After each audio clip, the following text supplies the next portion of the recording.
আপনার ঠিকানা কোথায়? ঢাকা আশুলিয়া বাইবেল সাভার।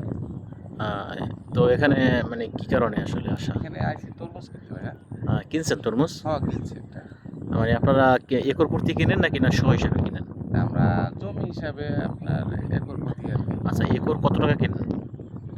একর মানে মালের উপর ডিপেন্ড করে এটা। মাল মানে আনুমানিক একটা মানে রেট 3 থেকে 4 লাখ টাকার ভিতরে। একর কেনা হয়। আসলে আপনারা কি প্রতি বছর কি এখানে আসেন নাকি না এই বছরই ফার্স্ট আসছেন? অন্যান্য বছর অন্যান্য জায়গায় যাই, এবছরে এখানে ফার্স্ট টাইম আইছি। তো মানে এই এই জায়গাতে এসে আপনাদের কিরকম লাগে? না ভালো আলহামদুলিল্লাহ, এখানে প্রাকৃতিক পরিবেশ সুন্দর। তারপরে চাষাবাদ মানুষ করছে, মাশাআল্লাহ ভালো হয়েছে।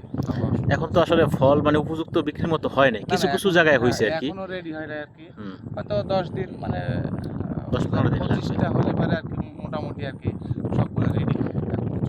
আচ্ছা, যেটা কিনছেন এটা কি আপনারা নিছেন নাকি না নেবেন? না এটা কিনছি।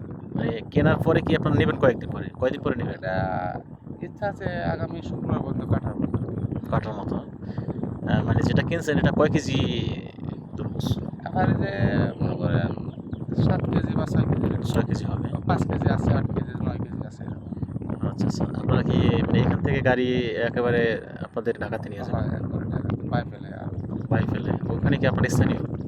না, আপনার গ্রামের বাড়ি আমার কোথায়? দেশের বাড়ি আবার মেহেরপুর, মেহেরপুর। মুজিবনগর থানা। আচ্ছা, এই ব্যবসাটা আপনার কত বছর পর্যন্ত করেন? আমি করি দীর্ঘ দিন করি। মোটামুটি ভালো একটা লাভ হয় আর কি নাকি? আল্লাহ ভরসা, লাভ লোকসান হচ্ছে কপালের ব্যাপার। আচ্ছা, ধন্যবাদ ভাই।